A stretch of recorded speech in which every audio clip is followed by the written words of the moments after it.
Smurf here, joined with my host Rex Satoshi for another episode of Trustless Degens. Yes, What's this is going the on, y'all? crypto. What's going on? Mm, mm, mm. Trustless Degens is a crypto podcast where we talk about all sorts of things: crypto, micro, macro, DeFi, Web3 gaming. It's pretty much insert buzzword here, user. Um, yeah. And the market has been a fire lately. It's It's been it's been a blessing. highs. It's been a blessing. Ah, I will say, before anything else, I did let go of my BNB back. So just didn't know. I didn't know. It's like I can't write BNB all the way down. I can't do it. I No, can't do it. definitely not.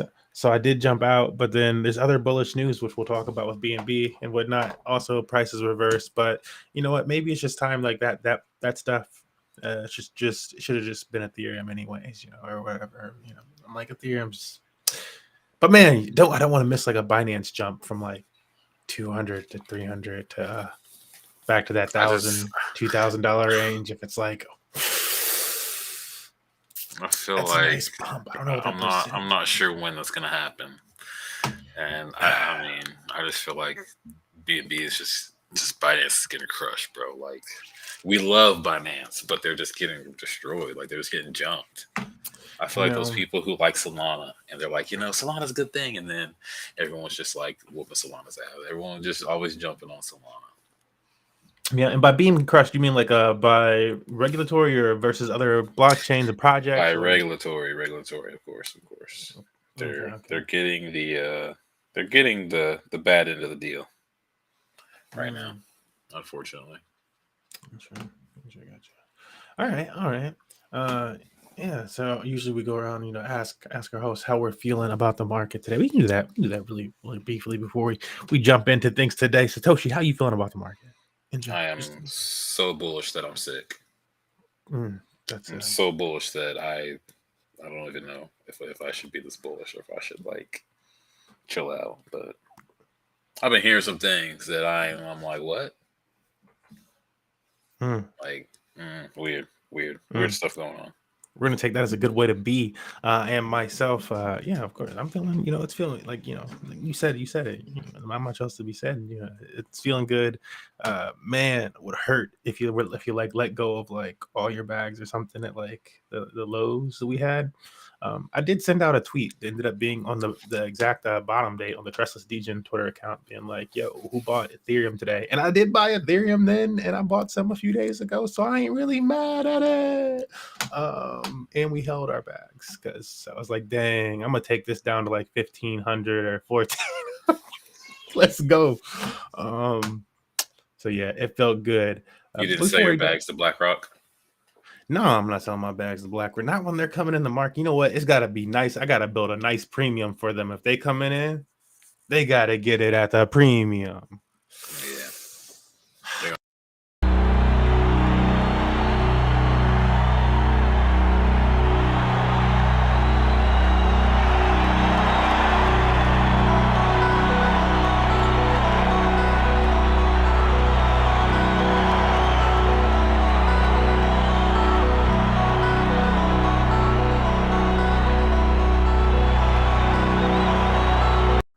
Oh my goodness, It's differently this time, my dude.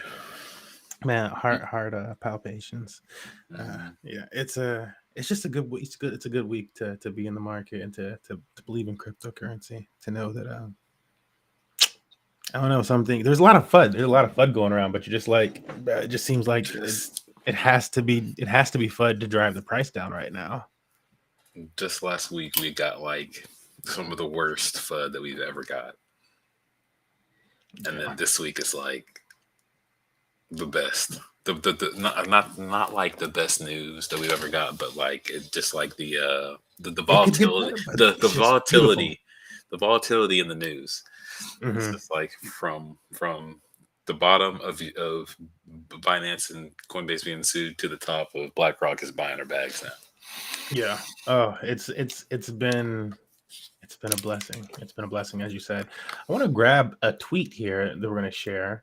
This tweet is from an influencer who makes YouTube videos. You can see him, find him on YouTube and on Twitter, creating some nice threads. So he's an all-around content creator. Then I'm talking Thor. That's a nice name too, right? So Thor Harvidskin. Oh, let me say that correct. But yeah, Thor made this nice little list that we're going to be displaying on stream today, which is just some different things that happened in the last week amidst all this FUD and turmoil in the market. There were some really big things that happened. So here's a nice little breakdown of them. We're going to start at the top of the list, more so in the DeFi realm of things. Frax Chain launching this year with FRX ETH as native gas token. FRX ETH, and well, Frax itself is one of these protocols that's part of the LSD narrative, as they call it, or liquid stake derivative narrative for Ethereum. So all this means is that with Ethereum staking on proof of stake, people stake their Ethereum to get rewards. Same way that you would earn Bitcoin mining rewards now, or Ethereum mining rewards. Now you do so by staking. And so with these LSD protocols, you deposit instead of depositing or staking your Ethereum with the Ethereum blockchain with your own validator, you deposit it to one of these LSD protocols. They will stake it for you, and they will give you a derivative token, a synthetic asset token of that Ethereum. So liquid synthetic asset of that Ethereum. And you can use that, which is then pegged fairly closely to the actual Ethereum.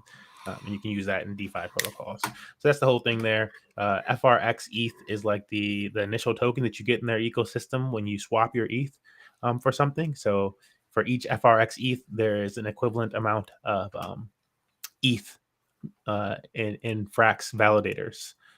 So staked ETH and Frax validators. And so they're going to be using that as their gas token over there. And there's also SFRX ETH. And with SFRX ETH, you basically earn FRX ETH. And you just have to hold that token. And then like when you turn it back in, it's over time, it becomes SFRX ETH becomes worth more than one FRX ETH.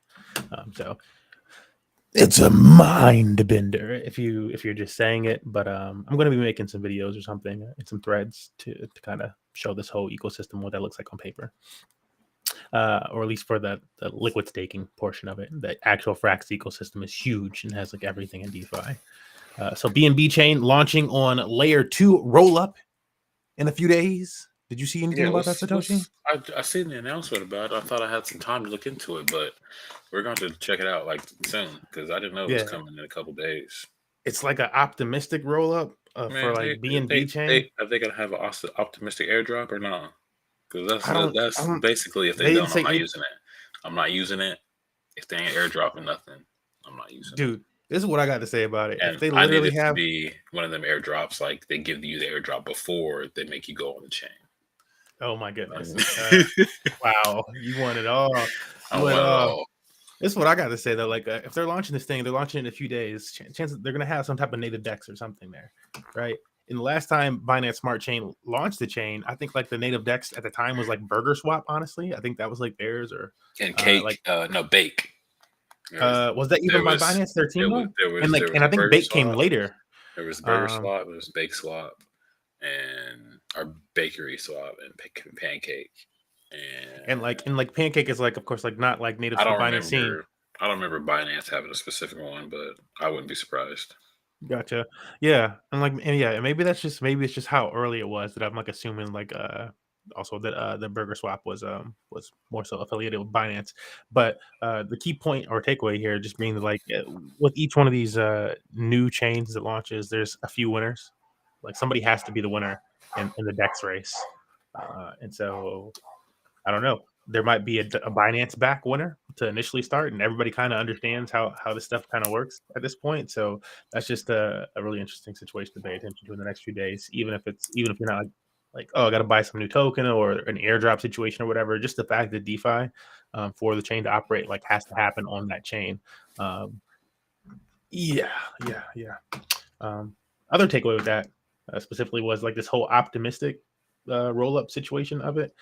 So I wanted to look more into that and how that pairs into things. When it said optimistic roll up, I initially thought that meant that like it was like an Ethereum L2. So I was like, oh, is BNB going to have their own like ETH L2 using an optimistic roll? But it seems like they're actually just maybe using that type of technology and keeping, because BNB chain itself, Binance Smart Chain, is actually a L1. Like, right, that's why this is like an L2 being built. Like a lot of people like kind of think that BNB chain is like this L2 or something like that, or like a side chain of like Ethereum or whatever. And it's like, yeah, you could maybe say side chain because it's an L1. It's not even a side chain, it's an L1. um, and so this is its L2, and so it's just using the same type of technology that Ethereum has for to create its L2. So that's also interesting to me, just because this is like the first L2 for Binance Smart Chain, BNB chain, and Ethereum has a few at this point, right? Like they have a bunch. They have like Immutable X, right? And what's it going to be called again? Isn't it like OPBNB? BNB, yeah, optimistic BNB. Is it related to Optimism had an airdrop. Is it related to Optimism though? They're using that technology, I believe, from what I read from the stuff. So I can go. I want to read more through this stuff because I couldn't. I'm like, okay, they need to. It was like all like very high level, like, and maybe there's more information in like specific docs, but I was like reading like their Twitter thread. So it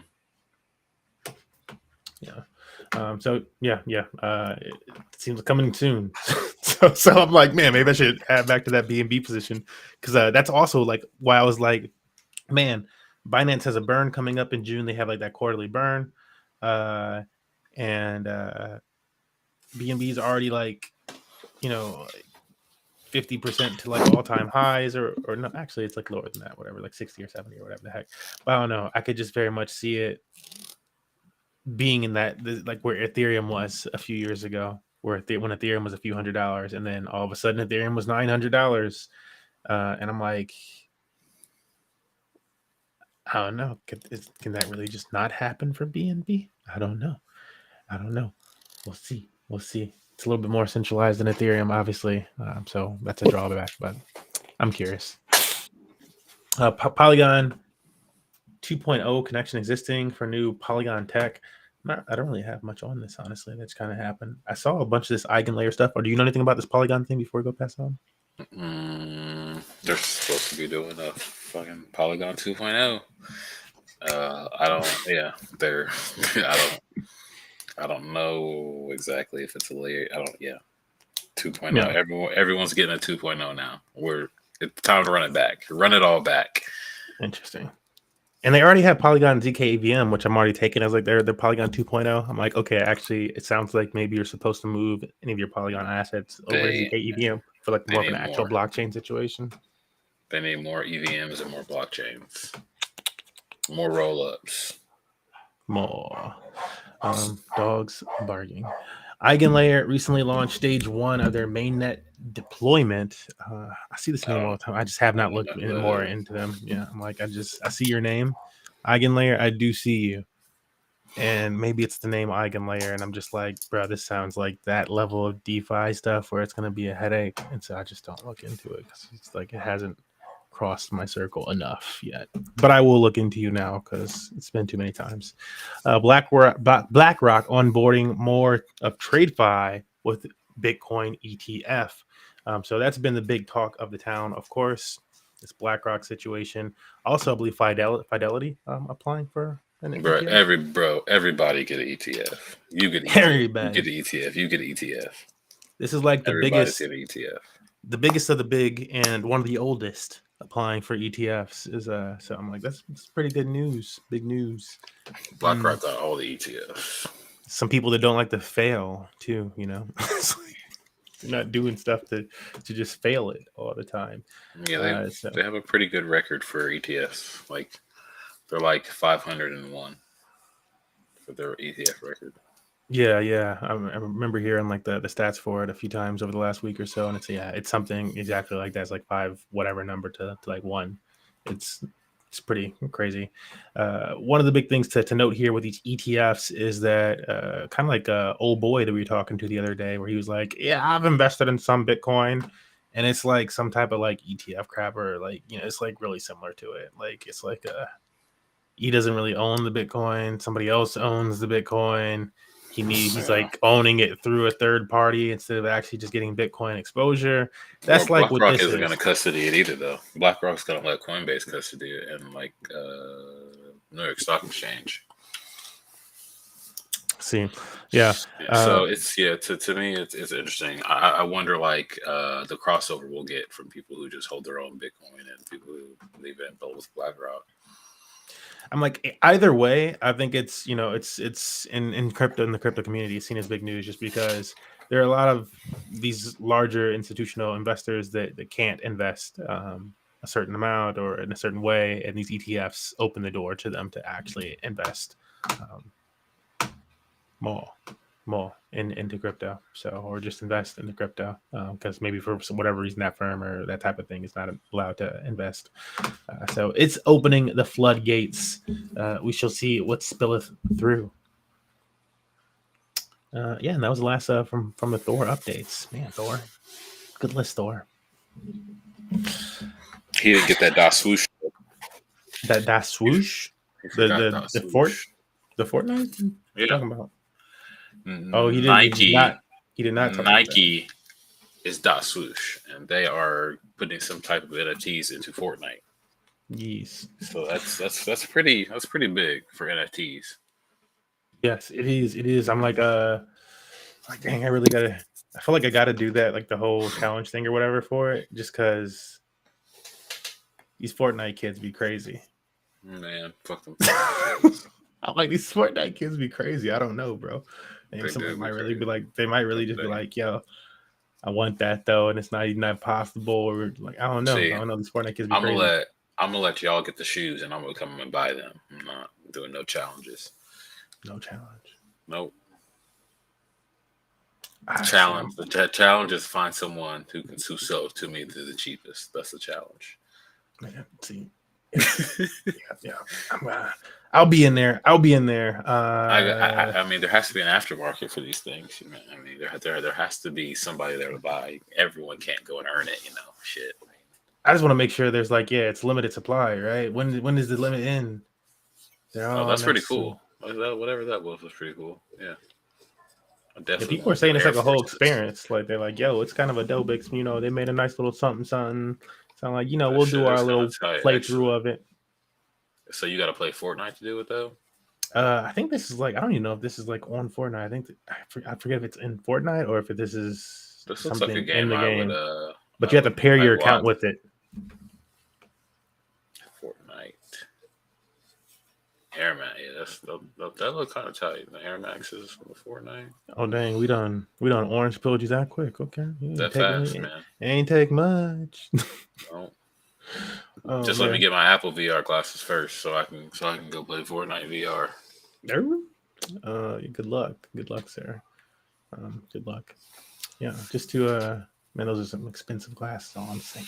Bro, you remember last week when these bubbles were looking so red.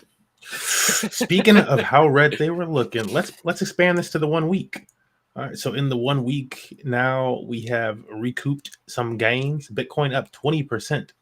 STX. I know somebody who was on that STX run. Oh my fucking god, bro! What is this token? What is this even, bro? You don't know what STX is? I have not done my job. No, you haven't. You haven't. You was just yo, I'm in an XTX long, and I'm like, what is STX bro? I've been telling you about STX for I feel like and a half now. I have. I swear to God, I have. I told you about exactly what it is, what it does. I told you that we're making money. We might be making some money over there. I don't know. No one ever believes me, man. Everyone's like, educate me. Educate me. Stacks is a Bitcoin layer too. Like of all these. Okay. Wait. Yes, we do not. Okay, I don't know the Lego. Of all these L2s that are flying, all these altcoins that are flying, the only one that has a reason to fly is Stacks. To be honest, because I mean.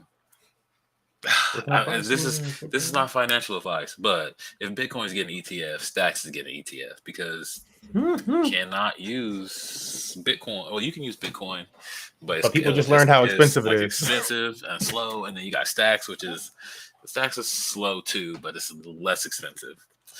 And if you really want some other alpha too, there's an exchange on Stacks called Alex that is on some of the more degen exchanges like MEXC and BingX. Um, that or Alex is also up like 10%, but I got a I got a good Alex or a good Stacks long the other day that I'm pretty proud What are of. these So exchanges? This is where you're getting it at. This Bing X. that Bing X is nice. I Uh, kind of like it a lot. Not gonna lie to you. what is this Bing X exchange? Well, Because I'm like, let bro, what are me these exchanges? let me Come on, let me guys. get you let me get you that referral link and you can find out, bro. Uh, It's on mobile, so I like to trade leverage on mobile. I don't really like to trade from my computer, so I need to have something I can move around with in case I need to close my trade this is or fair. in I case I need see. to open one. So BingX is a mobile trading platform similar to MEXC. Um, Mhm. I am not by any means a professional leverage trader, but I've been using them lately, and I like them so far. Okay. I used to use Binance to like just like do some like some playing around, some gambling, well, as we'll say, we'll call it gambling. I used to do some leverage gambling, but now I'm trying to be more serious about my leverage trading. Okay. What is that? If I may claw a little bit more into that, what does that mean? Is that like using less leverage, or actually putting like stops and take profits, or Actually making money actually consistently, making money consistently. consistently? Mm, So gotcha. for me, that means that I have to have a system and use really reasonable leverage. And so far, it's been pretty chill. And I've just been learning so far. I'm sure I'll up my leverage once I get more comfortable with the confirmations and stuff.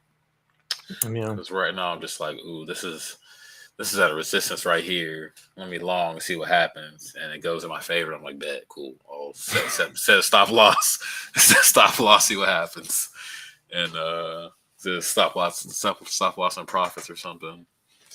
Or I really like the 15-minute chart because once something kind of gets sent, like once I see something gets really sent, like render or like stacks, I'll be like, bet, let me go on the 15-minute and find like a red candle where I can just squeak in real quick and just like ride the rest of the move. And they always tell you don't chase the move, but I don't be listening. I'm about to chase this move real quick, but I'm gonna try to be smart about it on this 15-minute. And once it like gives me some red candles, I'm like, okay, let me enter here, set a reasonable stop loss, and see if I can catch it coming back up. Oh my And goodness. it's not bad. All right. Yeah. Yeah. Yeah. Say from like my trading experience, where am I at? Where am I at in this journey? Because it's a journey for everyone. I feel like It start is. your It trading is. journey.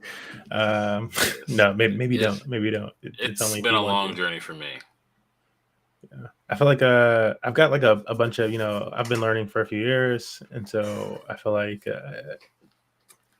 first is like understanding how to read charts and stuff like that. So it's like, okay, understand how to read charts, understand different indicators, when to have multiple ones like match up or more multiple confirmations match up and stuff. And now I feel like I've gotten good at like guessing the direction, like say noticing like what if the trend's going bullish or bearish on like short time frame or whatever. Uh, but I feel like I just need to practice what do you call it, like constraint and like or structure, more structure around it, to be like for it to be like really consistent. And I think for me, part of that is like lowering the amount that I trade with currently so that I can like trade more often even. Mm. And like not be like worried about it and stuff because I'm like, oh, I see that like I'm guessing like like we're not guessing like seeing the confirmation the way that I like to go about it seems to be like accurate. Like I'm like, okay, it's accurate more often than not, right? Uh, but I can't do that on like, too large of a level or something like that. Then it just gives you anxiety and stuff like the entire time, or you want to sit there with a trade the entire time. Them And I'd much emotions, rather boy. I'd much rather like build out like, okay, I'll start small and like let that slowly build up to Mhm. whatever. And then I feel like going that route will also allow me to like sit in the trade longer. Mhm. Because like I definitely feel like it's more comfortable sitting in the trade longer, and if I build it up that way, hopefully you get that compound interest type of effect going on. So that's what I'm trying to do. Let you guys know. But I share with the boys often. Let me start Yeah, sharing you're it. making me jealous, man. I'll be like, man, I don't get no fancy screenshots to share with the boys. So I was like, man, let me get on here. Let me figure out what I got to do. Oh How man, I can get some. How can I get some cool screenshots? on the from the exchange, yeah. I got a couple though.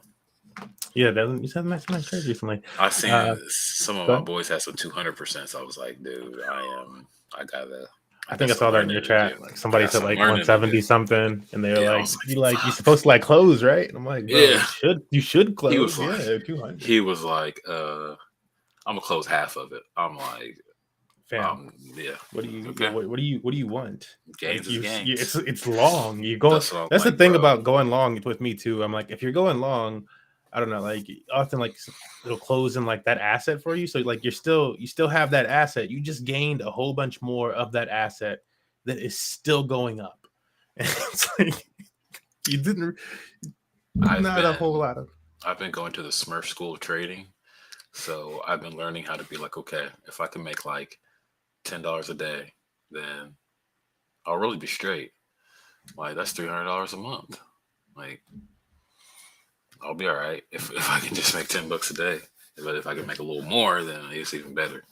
So I've been trying to like be okay with consistently making something, like just making something and keeping it in that account. And then also once it gets to a certain amount, I want to use it, like pay Mhm. my bills or something, like every month or something, like pay for gas or some shit like that. So Shizzle. Shizzle. Yeah, I've been, we gotta share more, yeah, motivate each other.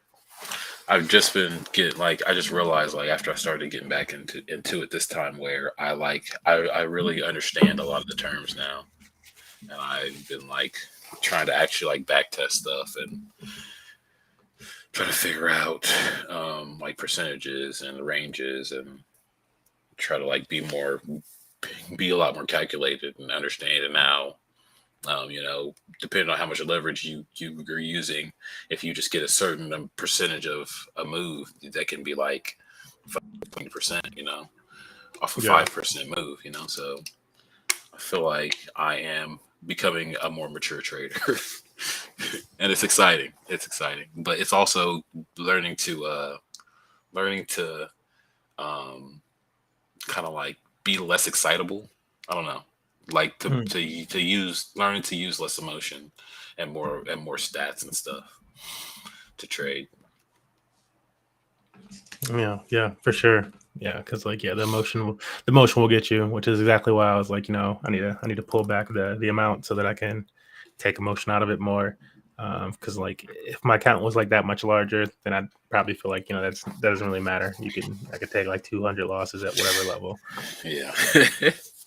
I definitely think that since I've been using a very low amount in these trading accounts, and I feel like it's helped a lot just with the emotion especially because like I'll see like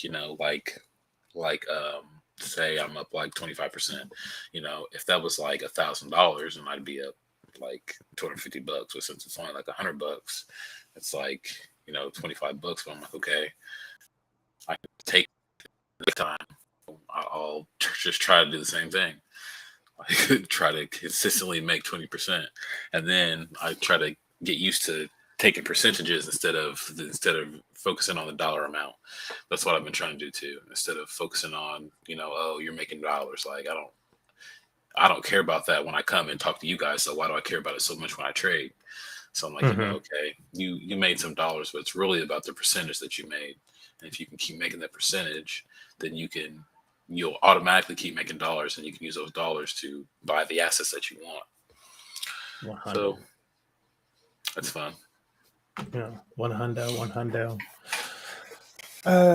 See, moving for a little bit with our conversation, wanted to visit one of our favorite stopping watering holes, I call it, token terminal, where we like to check out the fees, the metrics happening on the blockchain. Top dog, as usual, Ethereum leading the pack. We were just talking about BNB and OP BNB, their optimistic layer 2 chain, which is really why I wanted to go over here and look at this today. Other than we like to get down in the 24 hour and the 7 day, so we'll be doing that. But I wanted to check this out in terms of like seeing how many transactions or how many fees it had in comparison to some of these other top protocols or top projects, um, and how much that might play into this whole L2 narrative of like, does BNB have that shot, or is it necessary? Because it's not like super expensive on BNB, but I don't know. That's like my thing. Like BNB is not like really expensive, right? So it's nice that they're going L2 now, even before it's like really expensive. But like, what's that in preparation for? Then like kind of becomes like my question. Like, yeah, just lower fees and everybody else is doing it, and I don't know. It makes me think. Tinfoil hat. It makes me think, yo, they just want to onboard like all of Asia, like maybe like all of India, like Maybe in the blockchain. they're gonna just like revenge onboard everybody. Just like, and it's just like Binance has such a good product, and I mean, I like it anyway. It works, and you know, they could get as many customers as they want if their products work well, and they are getting sued out of every other jurisdiction. Like all the Western nations are like, nah, we don't want none Binance. Binance is like, dang, fine, I'll just go to Korea or freaking Japan or something. See, that just sparked something. I remember reading something when I was reading about Binance's OPBNB chain or the layer 2 or whatever, where it said that it could like connect to different L2s. And so not that's like one of those things that I wanted to like learn more about, right? Because I'm like, what does that mean specifically? Like just that it can bridge to these other L2s, or is it able to like I think like chains like Avalanche and stuff are like technically like their subnets or something are able to like actually like if they wanted to like, okay, now we want to use like Ethereum as like our security layer and stuff. So I'm like, yeah, is that like a capability of OPBNB? And if so, like yes, like that, I feel like that just builds up its potential, because then yes, it's an L2 for BNB chain, but then also potentially at any point in time just shift over to Ethereum if things got like it would just like be sustained. So I'm like, yeah, that's interesting. So worth looking into there, or at least that's something that I'm going to be looking into more over there. Was that tinfoil hat enough for you? Mm-hmm. Thank you. Thank I you. I think tried. that I think that you know, BNB, anything BNB does is gonna bring some developers, so I don't see why not. But I was just thinking about this interview I was listening to with Andrew Ross Sorkin and the CEO of BlackRock. What's his name? This is, I feel like I don't know. I feel like it's Kevin something. Anyway, this dude was talking about how blockchain chain technology is featured and how they want to like tokenize securities and stuff. And I'm just thinking that they're gonna they're gonna probably use Ethereum for that, or some type of a layer 2 or something, or make their own private layer 2 or something like that. So look Yeah. out for these layer 2s. Definitely keep an eye on these layer 2s. Yeah, for sure. Yeah, I mean, I have like no doubt in my mind. Whenever people like ask me like, "Oh, this or that," or they're like a major like they're like anti like crypto or anti like blockchain and stuff. Like one of my things like, why do you like it? And I'm like, I mean, you learn about it. To me, at least, it just feels like the obvious transition technology, like technologically, like it seems like the obvious transition for the financial ecosystem. Like even if it's just still owned by the government, like even if the like it like, and that's not what like people in Bitcoin and stuff, like nobody wants that. Everybody's like, no, there's at least some body of crypto that's always going to try to exist outside of that, because that's what crypto wants. But in terms of like financial like improvements, like it seems like blockchain is the case, and like for people to be like denying that and stuff, like in the face of Swift and the Fed, like our federal, U.S. Fed Reserve, and like everybody else, like actually using blockchain technology, like Fidelity, like who's now applying for an ETF using blockchain. All these places are actually like it's kind of hard for like people. You can deny it as much as you want, but it's kind of right in your face. It doesn't really matter. Like what a lot of people are anti is it's similar to like the China situation. Imagine like how it looks in China. Like they've been anti crypto for so long. You can't this or that. You can't buy crypto, but at the same time, they're piloting a digital yuan. Mm-hmm. Like they like the And technology. The technology is obviously the answer. China has also put some securities on Ethereum as well. And I promise you, after I heard that story about China putting the securities on the blockchain, after I heard that story, that's when I started seeing all the BlackRock and ETF stuff.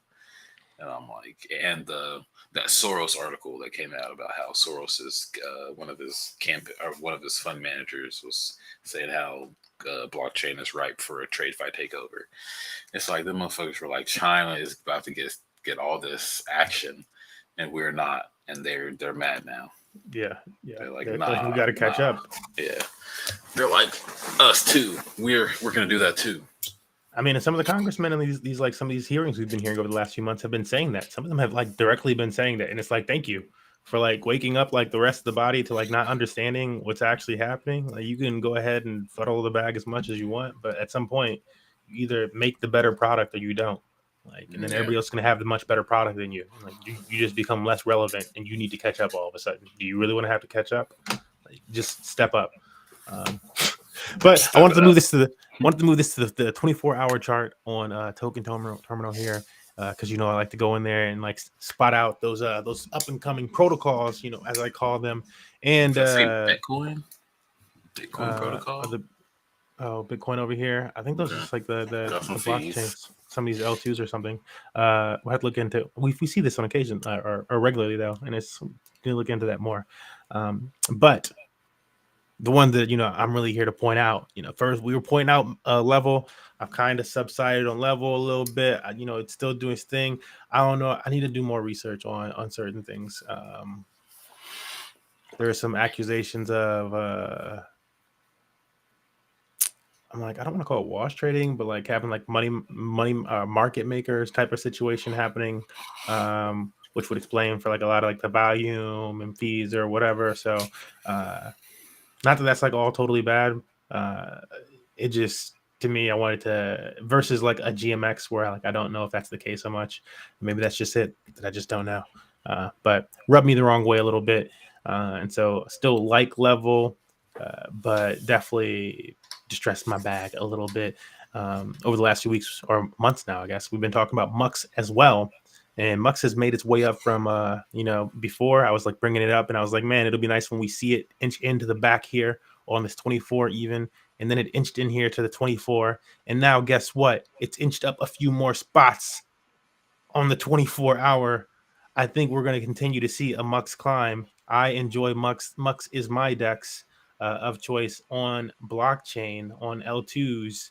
It's Mux to me. One of the reasons why I really like Mux, other than the user interface, and no, they don't pay me for this. They could.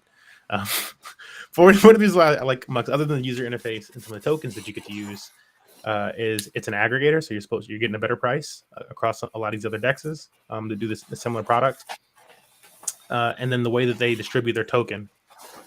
So you don't initially get the Mux token or the MCB token with Mux. You like get, I think, actually the Mux token, which is like their internal, I want to call it only token, which you need to then stake to get MCB token. So it's like a long process to actually get the MCB token, which is traded on the market. It's like via like Uniswap or something.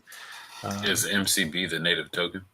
That's the actual token that you most likely own if you've bought any Mux token. It's actually it's like MCB.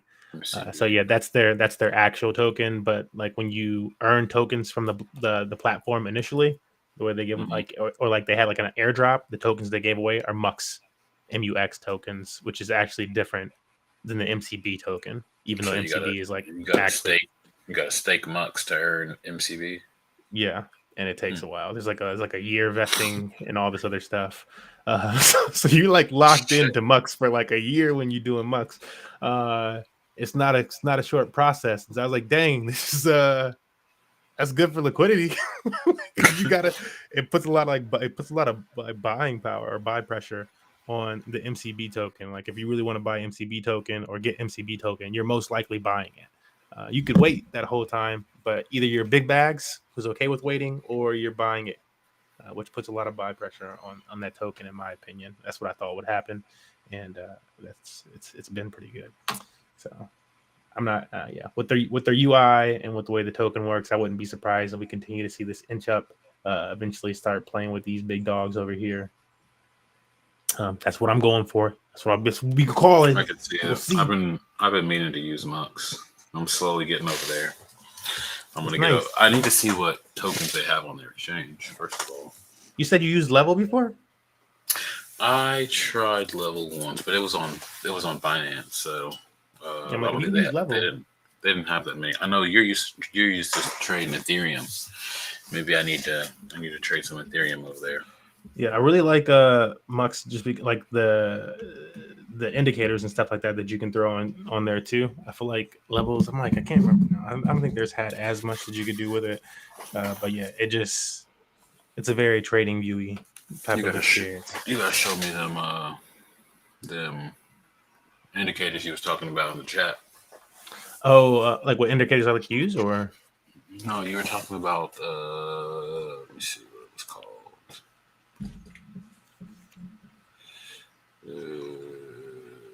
Hinkashi? Heikinashi. Heikinashi, okay. Yeah. Let's do that real quick. It's probably like, yeah, you're on a different page. Head to home. I don't know. We can't open this chart layout for you. That's cool. Doesn't really matter. Yeah, let's open oops, anyone will do, actually. Okay. So I'm going to show the type of candles that I like to use. So this is the indicator of the day. It's like that would be a fun thing for us to do, actually. So this is looking at Bitcoin in the 30-minute. Let's go to like the 1 day or the 4 hour. All right. So in general, you get. Actually, let's go to like. I do want a little bit more volatility. Man, it's not volatile enough. Whatever. It's like one direction. I wanted to see some chop. I wanted to see more chop. So it's we only go up. But okay, so when you normally open up a chart, it's gonna give you candlesticks, which is what most people are used to looking to. If you go into the candle section, you can obviously change your candlesticks to like bars, which look really weird. Most people, I feel like if you're not like researching like what those do, you're not gonna go to those. And if you clicked on something else, you probably want to like scurry back to candles. Some people use the line chart. Oh yeah, line chart. Yeah, so people use different things, right? But this is the most normal or most common, mainstream. Yeah. So what you can do here is go down to Heikinashi. This is on most charts, most charting options down here, Heikinashi. And so what Heikinashi does is, you could maybe have seen that, like try to notice there, poof. So we have all these red bars. I was gonna say, how did they get all them green bars like that? Yeah, so we have all these red bars right here, right?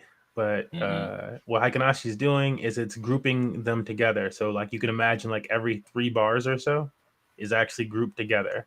And so if the open and close of those 3 bars is maybe more bullish, then the Heikinashi is going to say, okay, actually this is a green bar. This is a green candle. Like this time period was actually green. You could have you could have come down here, but overall, if you'd have been in this time period, it's green. It's bullish. So that's doing like that level of like grouping for you. That's like an oversimplification of it probably, but that's like what it does. Like, and so like when we look at this, it's like, okay, there's like this little red pair, but like green, and that's why I want it more like chop. So but no, but that's exactly what I'll be talking about though. When the move goes up and then you get a little bit of red, that's what I'll be buying. When it goes a little bit of red, get back in the green. Yeah. So this is like Here, let me show this. I think this is like a good example for me at least. Uh, so we're looking at Heikenashi's right now, right? And it's very obviously green, all the way green, and then it changes red, and it's all the way red for a long time, right? And so, like, Mm-hmm. what do you notice about this chart? It's very obviously one or the other, I feel like, right? It's like Mm-hmm. once it hits green, it's in green for a little run. Once it hits red, it's in red for a little run. And you were talking about finding ranges before. So if you're like going to look at for the range of something, you like maybe like try to find the range of it. And then once it goes green or it goes red, you kind of have a clear indication that it's, you know, like if you're looking at like it's done it once or twice, you're like, it trends that way for a while. And that was a good indication of it. Now, if we open this back up to normal candles, though, it's not as obvious. You got Yeah. red and then it goes green and like you could have your own system of like, oh, this makes sense to me or whatever, but it That's shows you a very obvious trend direction of that's like, just like yo, another no, it's been green. confirmation. Yeah, exactly. And so that's what I'm looking for. I'm looking for like I set up like the Heikenashis and like maybe the MACD or whatever else, but I'm looking for multiple confirmations. Yeah. And then like I'll also use like a Fibonacci like retracement, like okay, where would it possibly go? And if I get multiple confirmations and the Fibonacci retracement is like lining up with like a line of like resistance or support or something, then I'm like, I feel like that's telling me something. But example of like how I try to go about that. Yeah. Haikanashi, try it out. I will. I like it. I'm like, Looks will you pretty be cool. using some Haikanashi? I will be having some Heikenaschi. Yeah. Yeah. I like to, it's nice to just like look at the other chart and then like go into it and be like, okay. And you like, you know, like I would suggest like at least looking at it before you go into a trade. Like if you haven't before, because if you were like, oh, I don't know, or you're like, is it really going in this direction? And you're like indecisive, and then you're like, boom, and it's like, okay, it looks like it's going red for a bit. Like I don't know until otherwise. Like it could be a short trend, but Mm-hmm. historically, like set a stop loss. But historically, Yeah, historically, it's you get at least 3 of them motherfuckers in there. right. Yeah, like it seems to be doing something. So like yeah, you can get stopped out once or twice, but overall, it seems like once it chooses a direction, it chose that direction. So this is just something else to help improve your trading, which I thought was like I was like, oh, this is nice when I found this. It's glad to share it with you. Appreciate that, my dude. Meow, meow. Yeah, again, we gotta push each other. We gotta push each other. For sure. It's clip time. It's clip time because we're almost out of here today. So it's clip time. We got 2 fiery clips for you today. And then we got like 1 or 2 other like article things or something. We got 2 fiery clips for you today. This first clip is Jerome Powell trash talking the banking system. He's not really trash talking the banking system, but we're gonna say he is. We learned from the Silicon Valley failure and the others that there is going to be a need for stronger supervision and also regulation for banks of that size. And I'm committed to learning the right lessons from this exercise and to forthrightly implementing But changes. were you aware of the cultural shift? So I can't really characterize it that way. Certainly, I was aware that we were trying to avoid excessive regulatory burden. That So is you always an disagree appropriate with thing. Chair Barr's report in that respect? I'm sure that the people who wrote the report were accurately reporting what they heard from back in the day. How often were you meeting with Vice Chair Quirrells? I reasonably frequently, we sat quite near each other. And never discussed the cultural shift? I didn't say that, but I don't remember it. The way you're describing it is not what I recall. I recall Vice Chair Quarles talking about things like focusing on the really important issues and not getting diverted into other. So the way it was described by Vice Chair Barr is not what you recall? Well, so what I had no part in. I said I had no part in preparing the report. I'm confident that the staff who worked on the report reported accurately what they heard. I'm sure that that's right. So what steps did you take proactively to meet with regulatory and supervisory staff? Well, I think we're taking significant steps now. We're, as you know, under Vice Chair Barr's leadership, we're looking carefully at these events and asking ourselves, what do we need to do with supervision? And I think there is a point to be made that There are situations in which we need to be more forceful and more proactive. Not in all situations, but in some. In regulation, I think we're learning that we need to update our thinking around liquidity regulation, which was based on a certain speed of bank runs, which now looks to be outdated. Yeah. Key takeaway is Jerome Powell is feeling that some of the ways that traditional banking is done is outdated. Coming from the man controlling the monetary supply, Jerome Powell. Any feels toward that, Satoshi? Feels weird. Feels weird. Feels like they're starting to come around a little bit. Like this banking stuff is kind of faulty, man. It's kind of old. It's kind of ancient. We can do it better, probably. It's special. And oh my goodness, it's not like anyone's been saying that for 20, 15, 10 years, Yeah. But it takes them a while to come around to things. I'm like, yeah, Jay Powell might be about orange pilled. He might be about orange pilled. He might have filled his bags at 24 too, huh? 25 too. It's possible. It's possible. We got one more clip to play for you. This is about a minute. This is also Mr. Jay Powell, and he might have been orange pilled. Think about some of the dynamics that are going on in the market related to banks, non-banks, securities, not securities. One agency in particular has been very activist in this place over at the SEC, and it's kind of tangentially related to the Fed. But crypto and digital assets in the U.S. has got a market cap of around $1.1 trillion right now. It's been there for a bit. Do you acknowledge that this asset class has staying power in the U.S. economy? It appears to have some staying power. Of course, that $1.1 trillion what was that a year ago? A lot higher. Yeah, it's had some volatility in large measure due to the lack of legal clarity, and so hopefully this committee will help that quite a lot here this summer with at least two bills, one on stable coins and one on market structure, and it'll be clear not just for Congress but for regulators, including Chairman Gensler, and obviously market participants, whether they're forming the ideas or investing in the ideas or participating. All right. So how long until they come out and tell us that was AI generated? For real, bro. I feel like this whole week's been AI generated.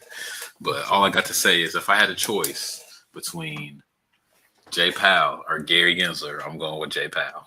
Jay Powell, bro. Jay Powell makes me feel safe, even when I'm like, bro, you don't know what the fuck you're talking about. He can handle pressure. Yeah, he can handle pressure too. I'm like, yeah, Jay Powell. I feel like he does a good job. He does a good job at his job. He's been around the block.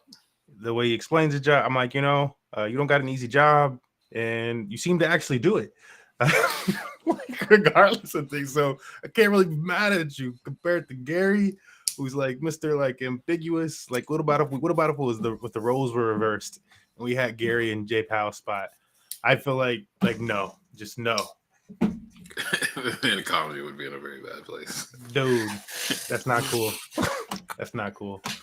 Oh man. All right. We got let me see. We got one or two more things here. A little boring thing here. Scoop this up. Oh, this is revisiting something. And I wanted to also shout out the person. It was tough getting that clip because that was part of the hearing today. Everybody was quoting it all across the internet and stuff, but nobody actually had gone through, watched that specific part of the video, clipped it up, put it somewhere so that I could take it. So I'm going to thank One Love for All Beings. Shout out One Love for all, Appreciate you. for all beings. Oh, man. It's a good shout out. It's a good shout out. I like it. All right. So I wanted to just briefly look at DeFi Llama. But before we do that, there was one other thing that I wanted to check into, which was something that Satoshi actually covered last week. And I thought it was worth revisiting. Oh man, I should have maybe stayed down here in the portion of the thread where I was at. Cool. I'm gonna stay down here. Boom, right here. Pudgy Penguin. I told you not to tell anyone I had the pudgies, but you just told everybody. Pudgy Penguins. Yeah. They're actually doing a reward if you do a reveal video. They give you extra something pretty cool. So we might have to do an unboxing video. Yeah, this is in depth, y'all. Look, I have been busy this week, but I want to go through. And this is multiple threads. This is like a mega thread. This is a good one though. This is a good one. This is a mega thread. This is left in our Discord. If the Money Match Shaming Discord, if you're interested in actually going through all this, but I will be going through all this and probably doing this again next week so that we can go through and have the specifics. Are you gonna get a pudgy? Are you gonna get one though? That's the question. Quite possibly, and I think I want to offer them as prizes for MMG events. We've always wanted like plush type of prizes for the arcade setting. I'm like, oh, Pudgy Penguins is perfect for it. We got Funko and plush right there. Why not? Obviously, Pudgy is the way for us to go. But what I really tell them to give you some of them Pudgies for free, man. I mean, we'll be reaching out. We'll be reaching out for that, or give me the best memes, best videos of Pudgies. Hit me up with some Pudgy something. Some Pudgy merch, man. What I really liked about this when I was reading through this, and this is why I really want to learn more about it, is this guy is praising Luca, the founder of it and stuff like that. And he gets this one part here. It was kids are tech savvy by bundling trait NFTs.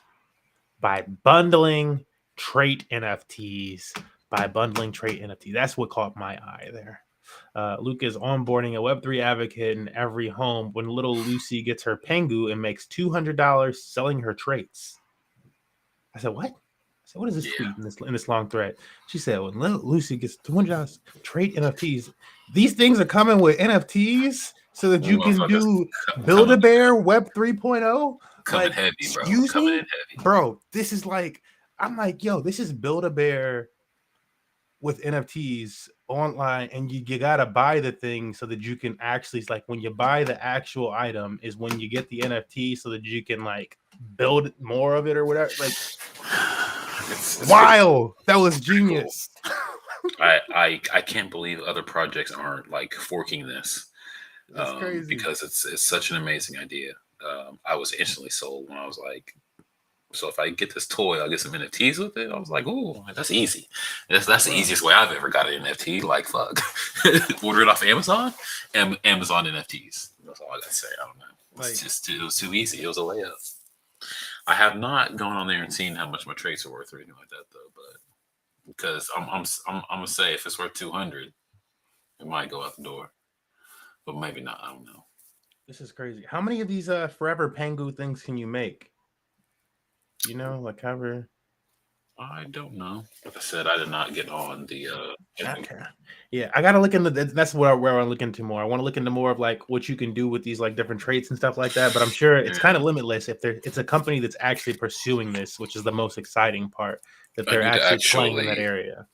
You need to actually pick one of mine to open and go in and see what it's looking like. But I've been mostly doing trading this week, so yeah, for good reason. Yeah. Good reason, because if I do a trading, I can get some free Pengus, and then it's just free money on top of free money. I don't know, man. The possibilities, bro. Possibilities. It's pretty dope. It is actually pretty dope. Yeah, that's all I can say about it. It's pretty dope. They come with some Pudgy bracelets. Look at this thing, not the child. Look at that Pudgy. You said they come with a bracelet. Look at it. Yeah. Put it back up. Getting you with that swag. And there's another one, but I don't think I have it in here. But the other one says, I am my Pudgy and my Pudgy is me. And they also came with some keychains too, which were pretty cool. And my daughter loved them. She wanted me to order her one right then and there. She tried to take mine. I was like, nah, you can't have these. You got to get your own, little kid. Yeah. So I feel like that's the intended. To me, I mean, we've heard of people say, but what I've always said is, if somehow you could trick kids into getting into NFTs, then the NFTs will take over. So, yeah. This is like imagine this is like American Girls But I'm like, maybe we don't want to do that cross up. So I started to think where that would go. But it's like American Girls, and you get these traits. You get, but it's a bad example. It's a nice style. Let's go It's like Furbies. It's to me, Furbies. yeah, Furby. I was gonna say it's like I was like, Furby or I was like, Barbies. I was like, you don't want to go American Girls, maybe. Yeah, I don't even know what Maybe you that don't. is, Maybe but you don't I want to feel go like I those don't type want of to know. traits. It's just like there. It's very like oh, this is what like whatever her name is, and she's like Native American. This is whatever her name is, and it would just be like some genetic cloning game at that point of Barbie, which I don't know. Maybe people want that. You're like, what happens with Hungarian and like I don't know, Czech. I don't know, whatever. That's what it would become. But yeah, the future is open. Let's All see I how know long is before Gary Vee smart, gets his bro. claws in this. You have to buy one of these. I'm gonna get one. You always fade me, and I don't fade. You're not gonna do Look, it. This okay, time. I fade your do it ETH this play. time. I fade your L1 plays. You're like, yo, Smurf, jump in this call. It'll cost you $40 to play. And I'm like, I'm like, this is literally a video game. This is you're literally like just buy it. Just buy it right now. I'm like, man. You said it'll pay itself off. You just buy it, and then someone else will buy it from you for more later. I mean, it's what we do. It's what we do. Oh man. But yeah. I'm getting one. I'm not fading here. I made the no Satoshi fade game, which means I gotta find my way to stacks. I don't like to buy things that are like only on like centralized exchanges too, which is it's tough. Why stacks? There's got to be a way for me to like actually own like the stacks on like a blockchain wallet or something. So yes, you can buy stacks on Alex. You can get your Bitcoin, put it on your Bitcoin non-custodial wallet, and then you can use your Bitcoin to buy. Could you somehow buy stacks? I don't know. There's got to be a way. Yeah, like maybe Thorchain. I gotta look more to Thorchain. Like maybe that hooks me up with that. I don't know. Just use the exchange, dude. Use the exchange. Get it off of there. It's all good. They want my email? It's there for you. Dude, just make an email. Bro, let me tell you. Make an email. I'm gonna send you a referral link. Get on there, get some stacks, and get off. Don't give them no information. Give them nothing. Just the email. This ain't Coinbase. This ain't Kraken. This ain't Gemini. I ain't gonna send you there. It's tough for me. These motherfuckers ain't even, bro. Let me tell you, I'm gonna find my way to some stacks, bro. I use this one exchange to try to get verified like a week ago. These motherfuckers is like, it's gonna take another week for us to verify you, but you can still trade on here. I'm like, what? Why do I even need to verify? So, bro, these exchanges are out here, and they need us to trade there because if we don't, they ain't gonna have no money to trade on. But we know how not to leave our money on there, of course. I'm like,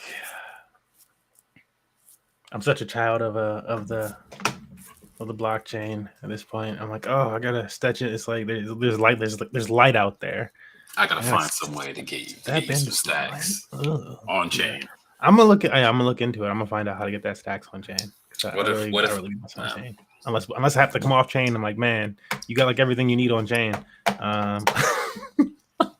I'm deep, man. I'm deep down there. All right, let's see. Is there anything else that we had here? I wanted to look up. I'm gonna leave DeFi Llama for today. It's been a nice week. What's DeFi Llama talking about? Things are trending up a little bit in terms of the overall TVL.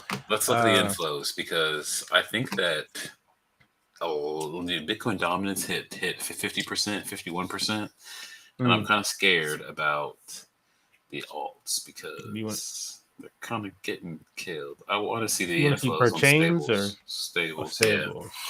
Per chain, I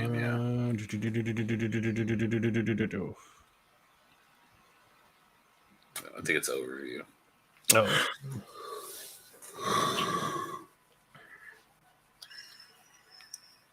And then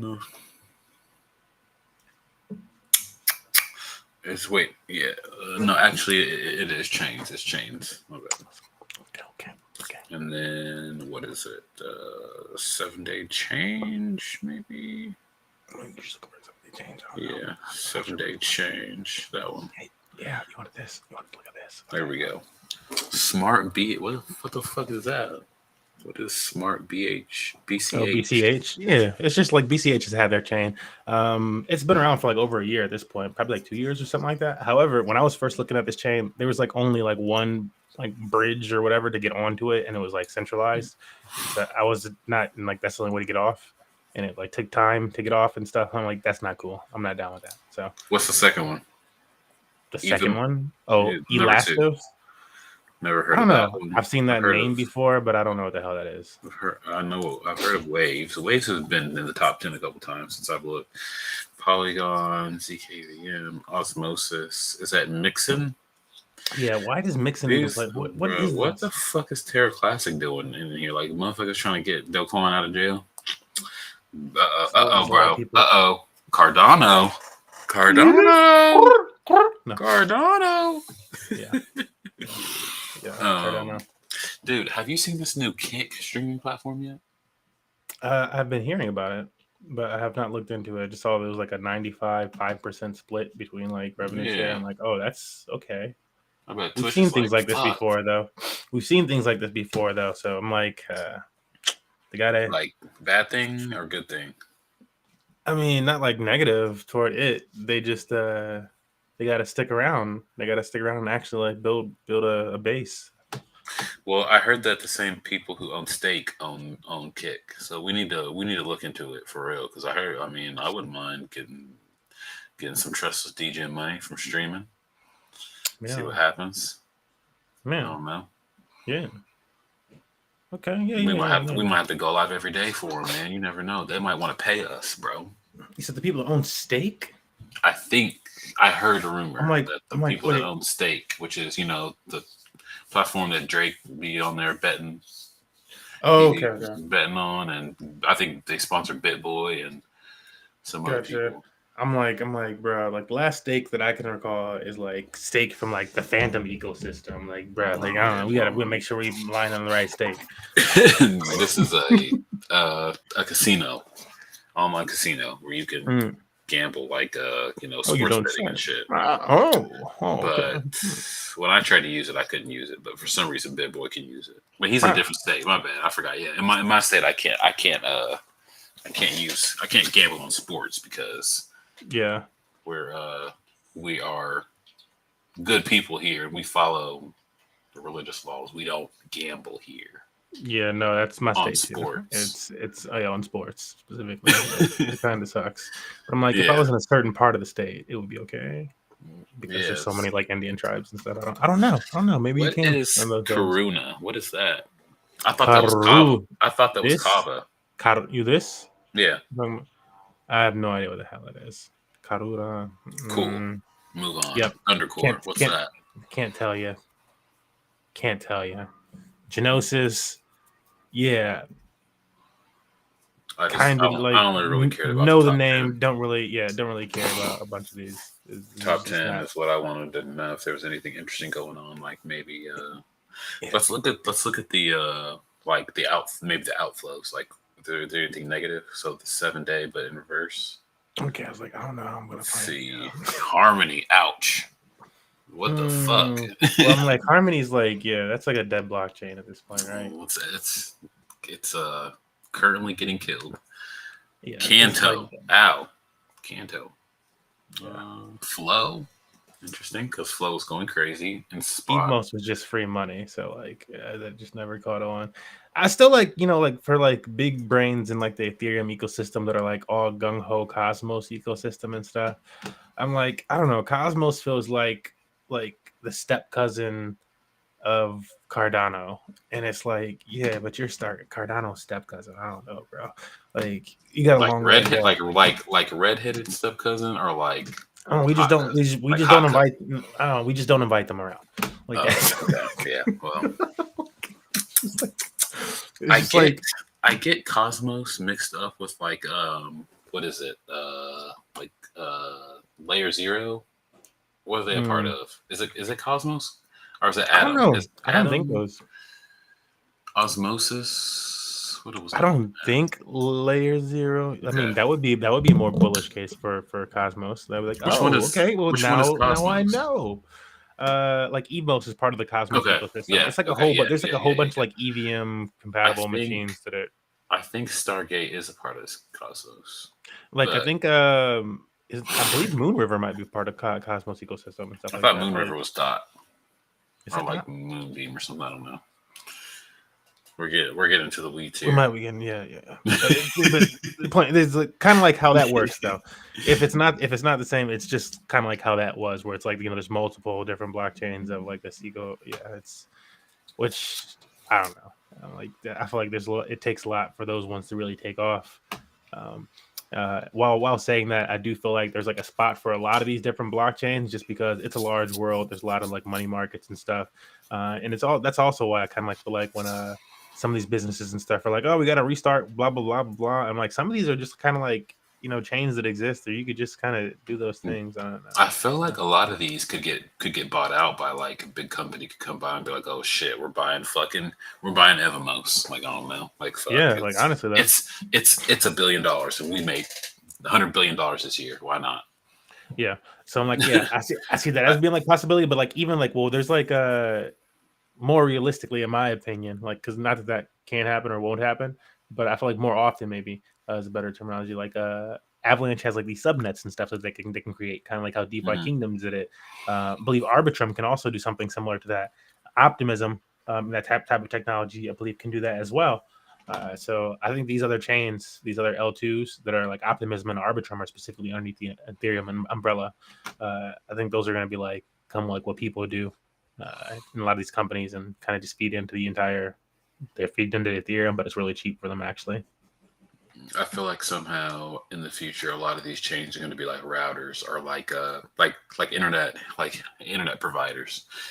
Like, you'll have your like an Arbitrum router or something, which will be like a smart contract on a device that routes your specific banking transactions or something, or holds your securities or something like that. Like, eventually this will be kind of more packaged and bundled up into something that makes sense for people to use. Damn. Well, damn. I ain't never using a Cardano phone though.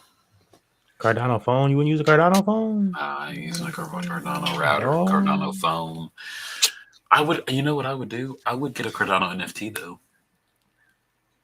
They got them. CNFTs. I don't see enough of them though. Yeah, you gotta get on CNFT Twitter. What was looking for over here? Is it down in this section? Tell me where you see liquid staking derivatives. Here it is, actually right here. ETH staking. What do you think about them? The rumor that they're possibly going to make the validator threshold 2,000 Ethereum instead of 32. I heard it was just a mistake in marketing or some shit, but yeah, that's what I was reading. Like, I didn't even get to read the actual, because like first when I like read the title of it, I was like, that sounds like clickbaity or something, right? I'm like, really? Is that gonna pass or whatever? And like, why would that pass? Like, questions just arose. And as I started to like read through, like scroll down, like I saw like a bunch of like more like crypto Twitter friendly folks that are like, oh, these are people that normally join discussion and stuff, like serious discussions.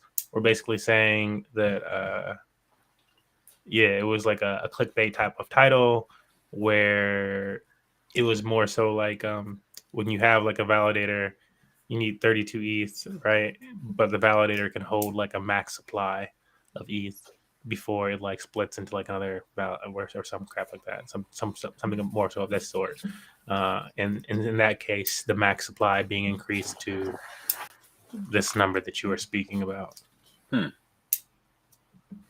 So I do need to read more into that to make sure that that's the correct assessment of that, but that's what it seemed like I gathered from these conversations that people were having. Because I played. Let me scroll through what people are actually saying about this, because that don't sound. And it was like some ETH folks are like, yeah, this is BS. I'm like, okay, I'll come back and actually read this. And so the article should say it as well. It was supposed to be like more of a clickbait title. Oh, Yeah.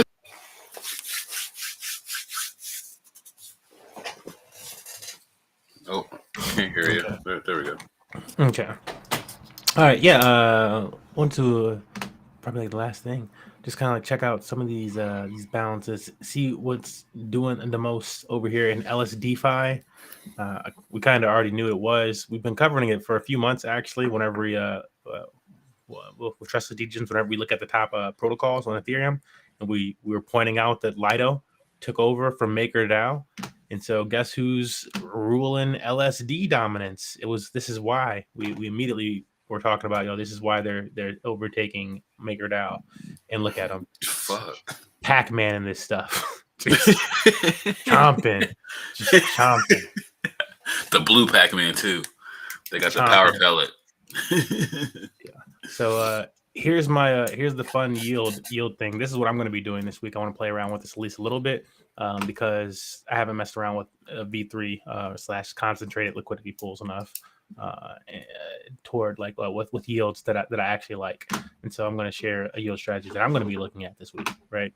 So when we look at these pools, Lido is the top one, right? You got CB ETH, so Coinbase ETH or CB, Rocket Pool, Frax. I started to give away the next section right there, which is like when you scroll to the right or look over here, each of these has an LSD token. So their actual LSD tokens, as it actually says in that column, great, is SFRX ETH. So we went through the FRX ETH thing earlier. So that's their LSD, the final form of their ecosystem.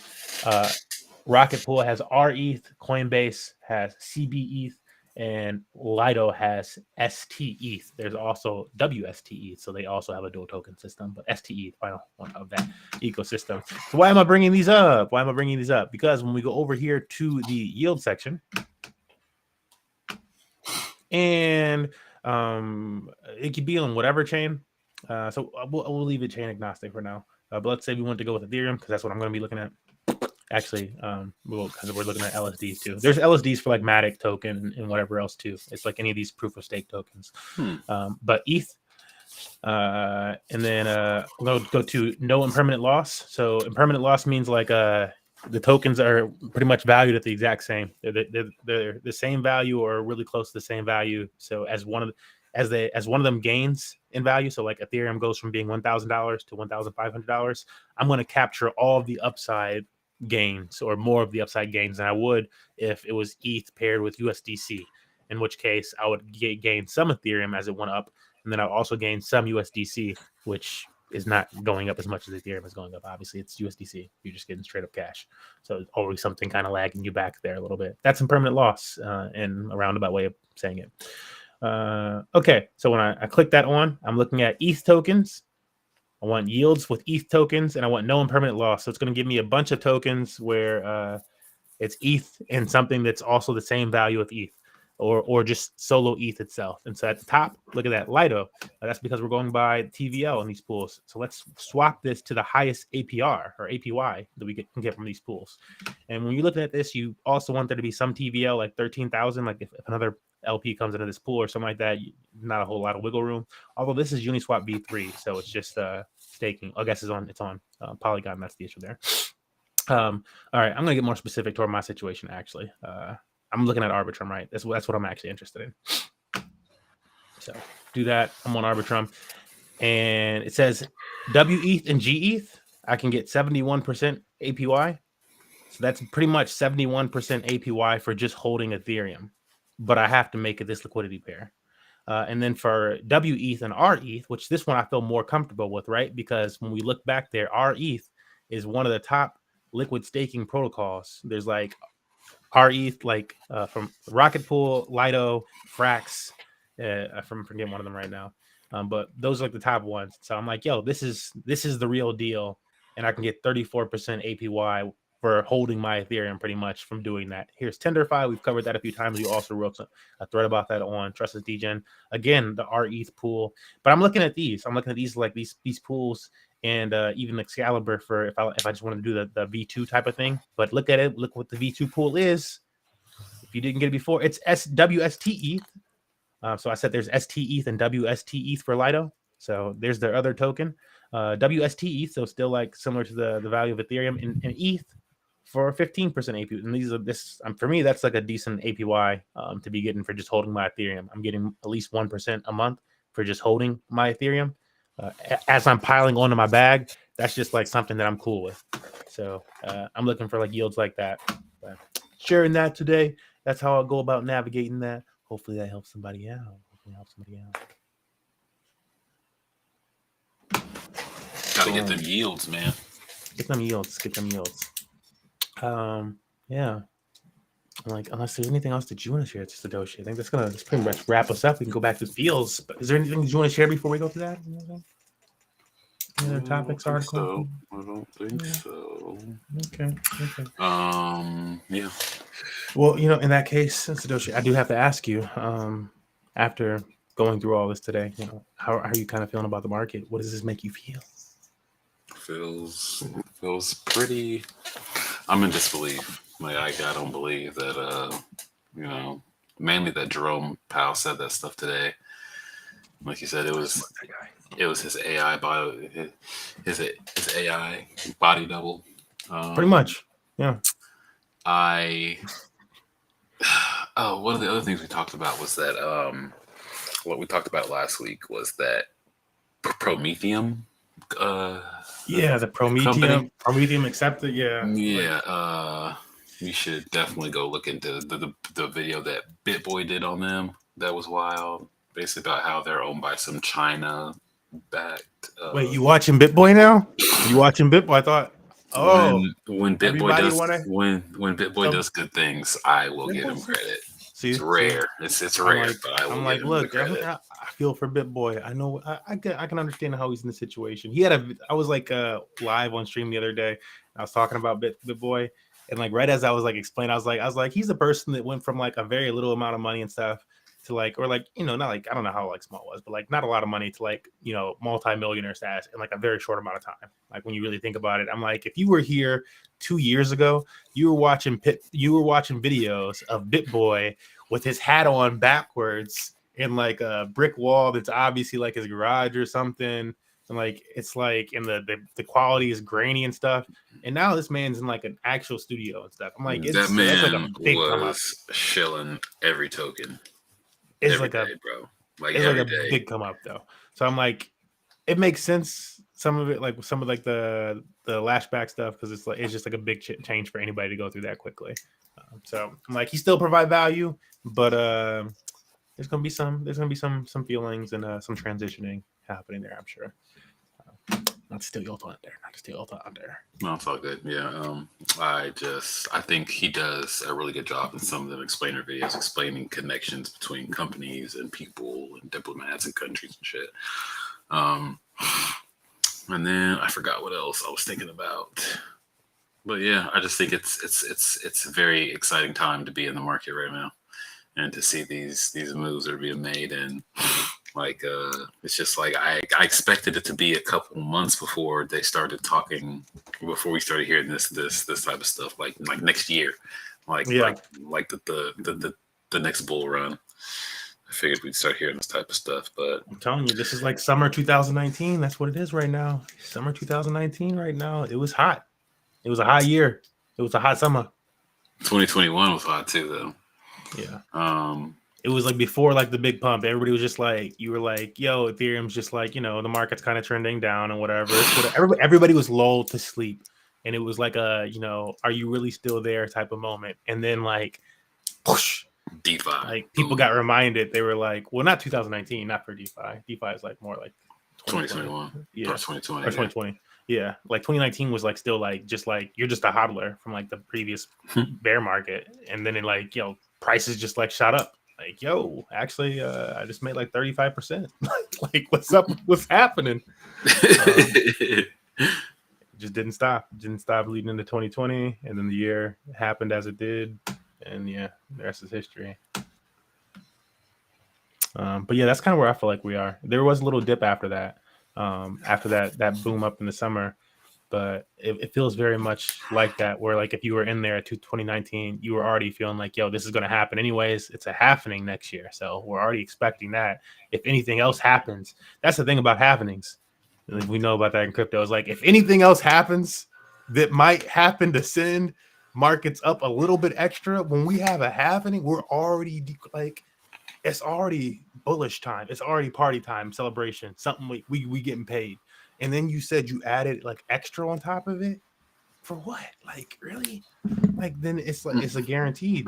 It's like you're like in dividend stocks or something, or like stocks, and you're like, this is when they're about to like distribute, or like, and like, oh, this is like your cutoff date to like jump in. Like you pretty much know. You're like, these are certain times where these things happen, or like it's knowing there's volatility around the FOMC meeting. Like it's gonna be volatility. There will be blood. But yeah. It's feeling good. It's feeling good. Like as you said, it's hard for me to imagine not being in the market like right now. I'm like, dang, bro, like you got to be in something. Like, I mean, if you were a stock person and you were missing out on stocks right now, what are you doing? Yeah. What are you doing? You're not doing your job, bud. No, you are not.